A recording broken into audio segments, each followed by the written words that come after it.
Today on Inside the Issues, I speak with Rodolfo Stavenhagen on the subject of Indigenous rights.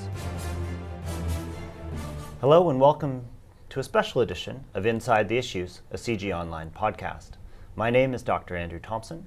I'm an adjunct assistant professor of political science at the University of Waterloo and program officer at the Balsley School of International Affairs. Every week, we're joined by an expert in international affairs, global governance, or some other aspect of global affairs here to the studio at the Center for International Governance Innovation. Today our guest is Rodolfo Stavenhagen. He's a research professor at El Colegio de Mexico in Mexico City. He is the former assistant director of UNESCO, and he has the distinction of being the very first UN Special Rapporteur on the human rights and fundamental freedoms of Indigenous peoples. Welcome to the program. Thank you. It's a pleasure being on your program, Andrew. I wonder if we could start by talking about the big global picture. In your mind, what is the state of Indigenous rights globally today in 2014? Well, generally speaking, I think the rights of Indigenous peoples have made progress over the last few years, at least partially, due to diplomatic activity at the United Nations. We'll come back to that, I think, later in the interview, and also certain kinds of progress made in different countries in the world. But at the same time, there are other countries where there has been less progress and where some of the problems that Indigenous peoples have been carrying along with them for so long are still very much present. And I think that in general, the overall view of the situation of Indigenous peoples in the world is not very favorable. They continue to be marginalized, excluded, they are discriminated against, they are victims of dispossession and despoiling of their resources by outside forces, governments that don't understand them, landowners, cattle ranchers, people who cut down their forests, multinational corporations that destroy their mountains and by mining or oil exploration and things like that. So they have complained, and rightly so, that this is a long history of spoliation, is a long history of victimization, there's a long history of really bearing the brunt of all of these unjust and unequal situations. The statistics are not good in the world. The World Economic Forum in Davos earlier this year said very clearly that one of the major problems in the world is the growing gap between rich and poor.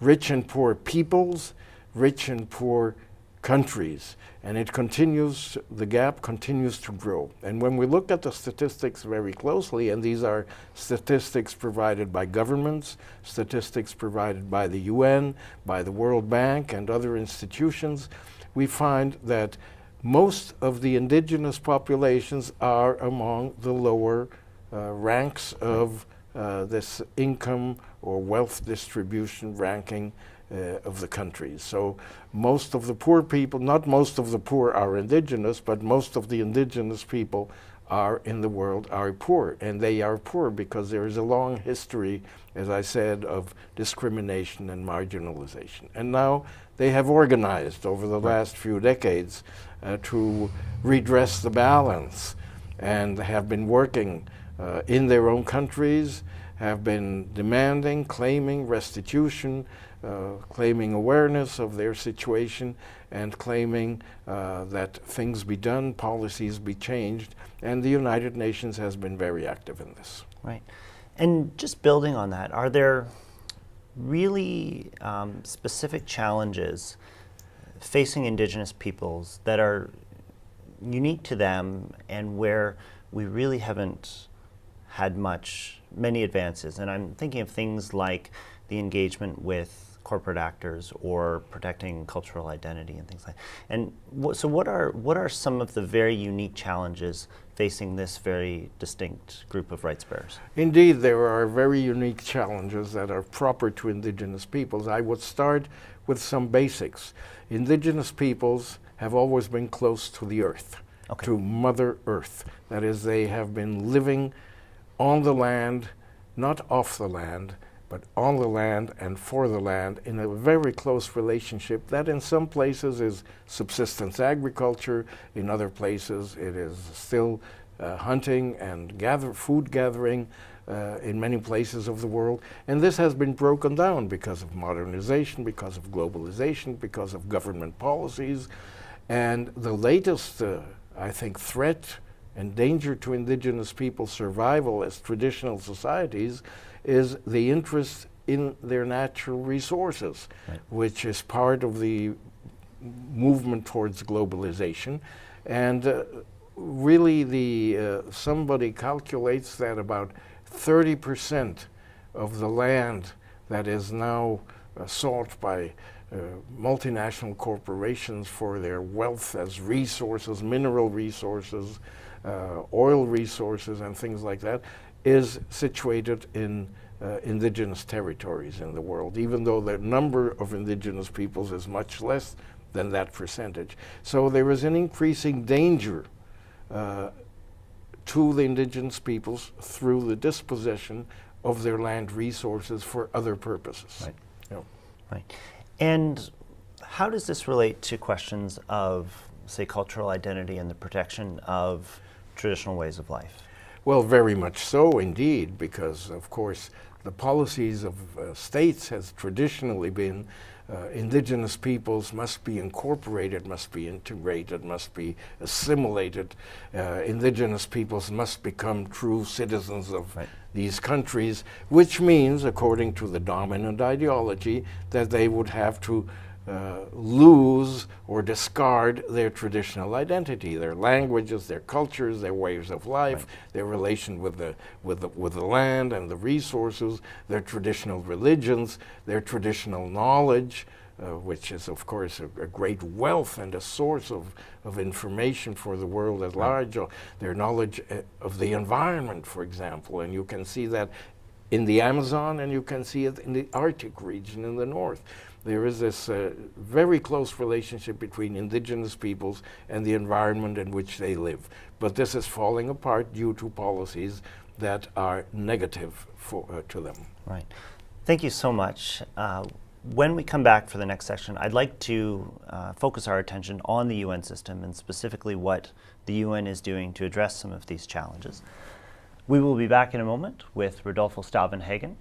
You are watching or listening to Inside the Issues, a CG Online podcast. Look for us online at cgonline.org, on Facebook, on YouTube, and on Twitter.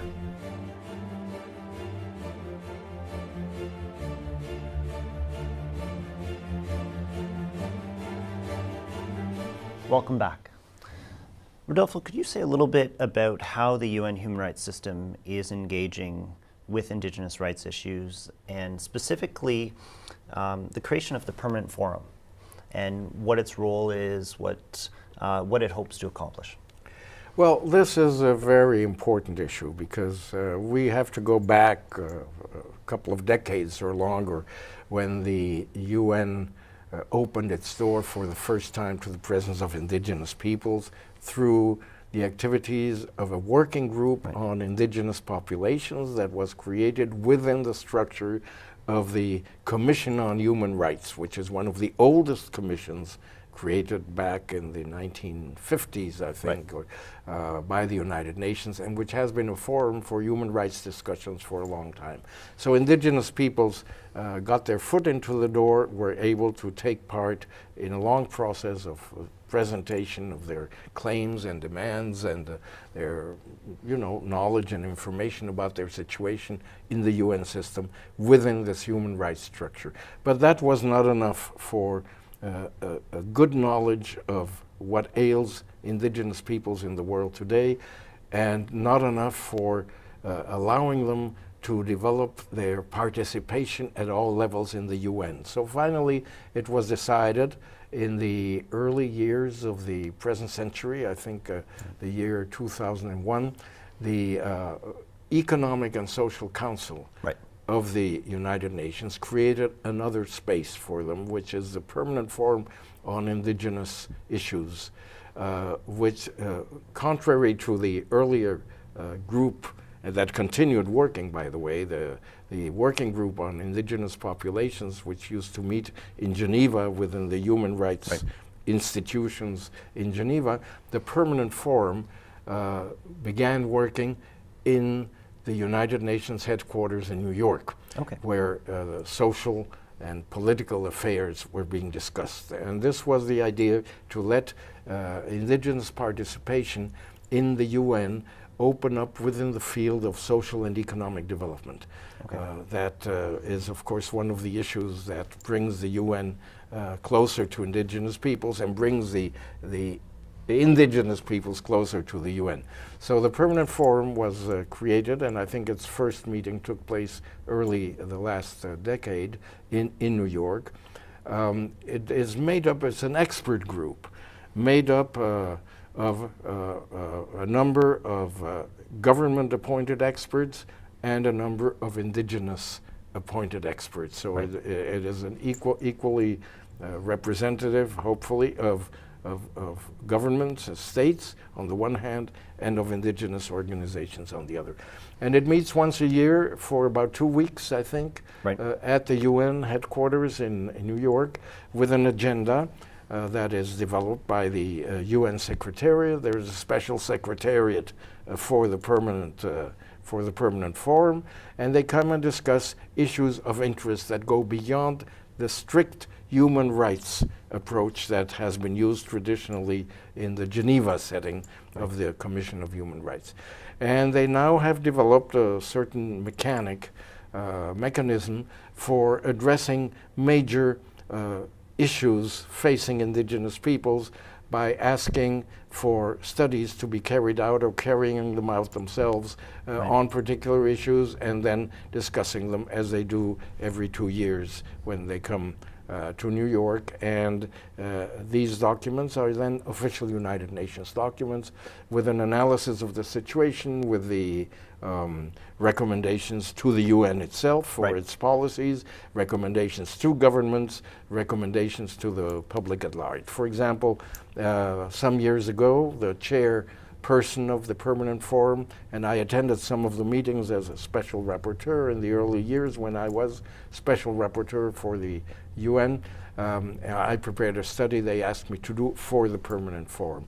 But my main task as special rapporteur, we can talk about that a little bit more if you're interested, was not really working for the Permanent Forum, but rather within the human rights setting of the Commission of Human Rights. Right. Well, and perhaps we can touch on this. As special rapporteur, are there any moments that really stand out for you? You were in that position, of course, for 5 years, and for seven years actually. Are there any moments, good or bad, that really stand out? Yes, I mean, the whole experience was outstanding in my professional career. It was one of the most exciting periods of my professional career, being able to work closely on these human rights issues of indigenous peoples in an international environment, and being able to work closely with indigenous peoples on human rights issues that they presented to me.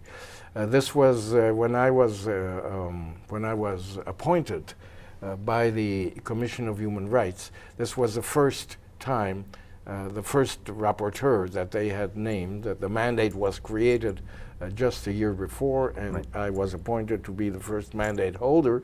So it was a new experience for everybody. They didn't exactly know what to do with me. And so I presented a program. My first report to the Human Rights Commission was to present a program of activities, which is what usually special rapporteurs do. They tell the Commission, look, I'd like to do this, that, and the other thing. And it consisted basically of gathering information, because that's what the mandate says, gathering information about the situation of the human rights of indigenous peoples around the world. Now, how does one poor isolated mandate holder go about gathering information about the whole world? Well, he has to count on information provided by different sources, which in my case were basically government reports, secondly, visits to countries, which was a very important part of my mandate during those 7 years, and therefore gathering information directly provided by my meetings with indigenous peoples around the world. Then what they call in the UN parlance communications, letters of complaint, which of course came in and piled up on the desks of the UN personnel, which was assigned to deal about these things with me. And then conversations with academics, with institutions, with government representatives, and all of that was then presented as an annual report on the situation of human rights of indigenous peoples to the Human Rights Commission. Wow. Thank you very much. For our next section, I'd like to talk about some specific country situations. We will be back in a moment with Rodolfo Stavenhagen. You are watching or listening to Inside the Issues, a CG Online podcast. Look for us online at cgonline.org, on Facebook, on YouTube, and on Twitter.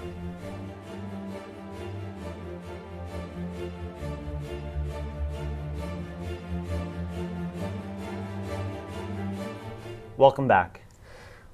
Rodolfo, I wonder if we might talk about some specific country situations. Which countries are, in your opinion, really taking the issue of Indigenous rights seriously? Which ones still need to do much more? Well, certainly the situation of indigenous peoples in all countries that I'm familiar with, and particularly those that I visited on official or unofficial missions during my years as a special rapporteur, indigenous peoples all have very serious problems in their countries. Now, in some parts, states are addressing them more immediately, or there are special interests or organizations or departments in the governments that deal with indigenous issues, not always satisfactorily, but at least they acknowledge the existence of these problems and make efforts to improve the situation. And in others, they actually deny that there are any indigenous peoples at all, and so there are no problems. So between these extremes, you know, you find all sorts of situations. My first visit, actually, back in the year 2002, was to a country I had not visited before, the Philippines, because the indigenous organizations in the Philippines were very active in getting me to come. When they found out that I had been appointed rapporteur, they immediately sent a delegation and asked the UN to prepare a visit. And finally, they were able to convince their government to make an official invitation, because obviously, in order for the special rapporteur to be able to visit a country on an official mission, he or she has to obtain an invitation from the government. If this does not occur, and it occurred in some countries that they didn't get an invitation, I wasn't able to make an official visit, an official visit at all. So my interpretation was the situation is so bad that the governments don't want me to come and visit them. And some of the indigenous peoples were saying exactly that. They said, well, they don't want you to come, so how can we get you to come anyway? So this sort of dualism started from the very beginning when I was a rapporteur. You know, my dealing with governments on a very official diplomatic level, after all, a high-level UN official. And actually, I was never a UN official, let me say that.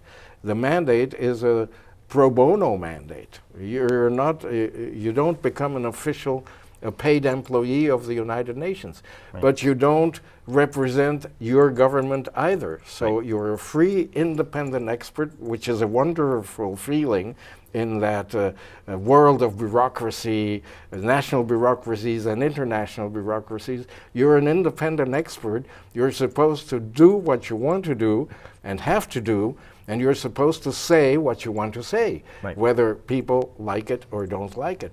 And that is very important. I think it's something important in the UN system, and usually it has worked fairly well. So my first visit was to the Philippines. And I did have a contact. I had an invitation from the government. I had contact, high-level contact with government officials. My first few days were visiting, government offices and asking for the official statement of what the government was doing for Indigenous peoples, which usually sounds very good. They had a law, actually. Very few countries by that time had a law for Indigenous peoples. Philippines had carried out this thanks to the activity of the indigenous organizations who were very active in the Philippines.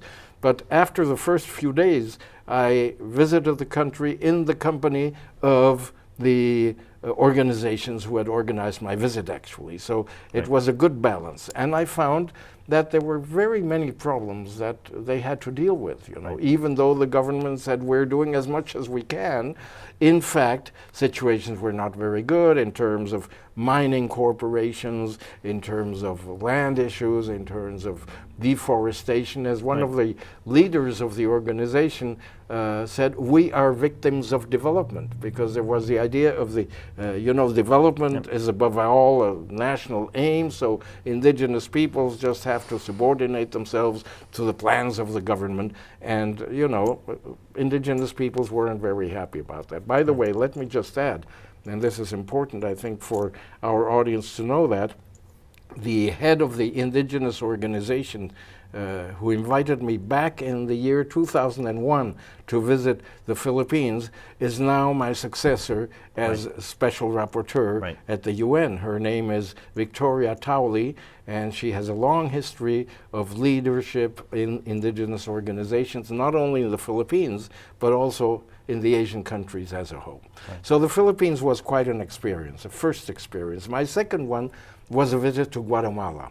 They had also insisted, the indigenous organizations, now that we have a special rapporteur in our own language, and actually the government of Guatemala had been, together with my own government, the government of Mexico, had been at the origin of proposing my name. So the government itself said, Rodolfo, come and visit us. And at that time, Guatemala was coming out, or a few years before, they had ended a terrible civil war, a 30-year-old civil war that had created havoc among indigenous populations, and many thousands of victims of violent repression by the army in Guatemala were indigenous peoples. So there was a history of genocide. Genocide was the word we actually used and has been used by the UN regarding the situation in Guatemala. And there was a UN mission already in place in Guatemala to oversee the peace agreements that had been signed in 1996, just 4 years later. By the time I came, indigenous peoples were not happy with what was happening as a result of the peace agreements, because they felt they were not being implemented. And now, 10 years later, or even more, we can say that in fact they have not been implemented, and the violence continues in a country like Guatemala. So these are some of the experiences, first experiences, which I had as special rapporteur, and very interesting, very emotional, very really affecting me deeply as a person, because I was living with the indigenous peoples their own sad story of, in the case of Guatemala, genocide, for example, or violence and repression in the Philippines and some other countries as well. Thank you so much. For our last segment, I'd like to ask you about the Canadian context and then the UN Declaration on the Rights of Indigenous Peoples. We will be back in a moment with Rodolfo Stavenhagen. You are watching or listening to Inside the Issues, a CG Online podcast. Look for us online at cgonline.org, on Facebook, on YouTube, and on Twitter.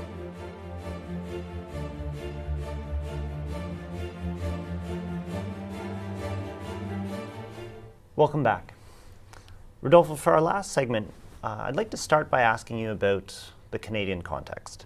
And of course, as you know, and as many of our viewers know, this has been an ongoing challenge for Canada for many, many decades, and of course beyond. What is your assessment of the current attitude towards the advancement of Indigenous rights here in Canada? I was very happy when I was able to talk to Canadian diplomats at the UN who were very forthcoming and actually wanted me to come and visit Canada on an official mission as soon as possible. Right.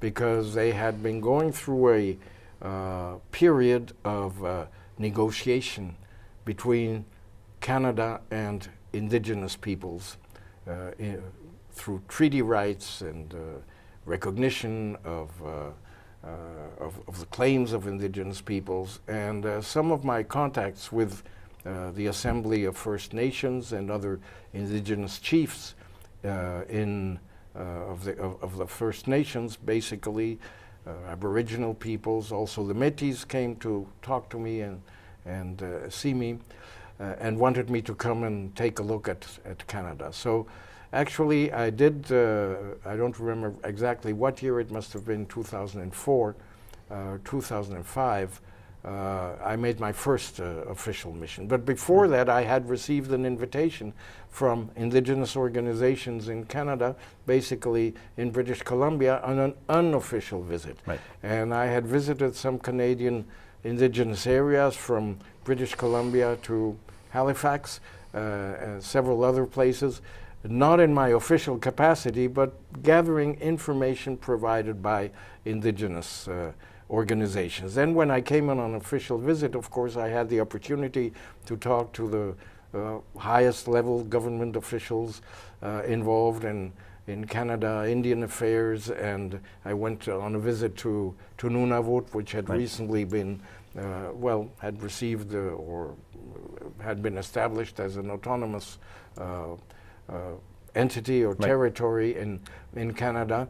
So I found that the Canadian government was really doing some very important things which the Indigenous peoples had been demanding for many, many years. But from what I hear, and still hear from the Indigenous organizations here in Canada, well, it had not been doing enough. Right. And that many of the things that we're been talking about, and even treaties that had been signed and agreed to, were not being implemented. And Indigenous peoples are still complaining that the conversations, the positive conversations they had had some years earlier with the government of Canada and with provincial governments, were in a way being blocked or were not being carried out as they should be. Now, I haven't been back officially on an official mission or any other to Canada Right. since then, so I don't know exactly what's happening right now. But 2 years after my first mission, we had another visit of mine where the organizations came together and evaluated the result of my first visit to Canada. We had a meeting organized by an organization with the support of the Government of Canada called Rights and Democracy, which I think is no longer active at the present time, which is a shame, to evaluate the results. And even 2 years after my mission and my recommendations, things were not going as well as Indigenous peoples would have liked. Other things did improve. For example, the commission which was created for the evaluation, or the Truth Commission on Right. the situation of residential schools, That's right. which was one of the issues that I had mentioned in my report, because Indigenous peoples had asked me to make a point of the situation of the lost generation of people who had been forced into the residential schools. Right. So the commission is still at work, still not done its final report. So things are happening, but there is, I sense, a feeling of dissatisfaction among Indigenous organizations, Assembly of First Nations, the other organizations, for example, the movement Idle No More, which has Right. recently come up, the Permanent People's Tribunal looking into the operations of Canadian corporations in Latin America, which has met only a few days ago in Montreal and has published its verdict on the situation, shows that that situations are not, in a way, are not improving as fast as we would like to see. Sure. Shifting gears slightly, we have the UN Declaration on the Rights of Indigenous Peoples, which is the first comprehensive piece of international law dealing with Indigenous rights issues. That's right. Could you say a little bit about some of the challenges involved in implementing the rights that are codified in the Declaration? It took the UN about 25 years of negotiations, first in the working group of indigenous populations, then within the debates at the General Assembly to get the declaration approved. I think it was a great victory for indigenous peoples, and it raises some very important rights which are now on paper approved by a vast majority of the member states of the United Nations. Unfortunately, as we remember, Canada abstained at the time in 2007, but has declared that it would subscribe to the declaration afterwards. So the declaration raises some very important rights as those of indigenous peoples, not only individual human rights, but collective human rights, the right to autonomy and self-determination as peoples, the right to land, to territory, to language, to identity, to culture, to managing their natural resources, to managing their educational systems. So all of that is in the Declaration. Now, what has happened with the Declaration? It is still, the world over, a piece of paper. Right. So the question is how to implement a UN declaration, and that is what I call in one of my last reports to the UN as Special Rapporteur, the implementation gap.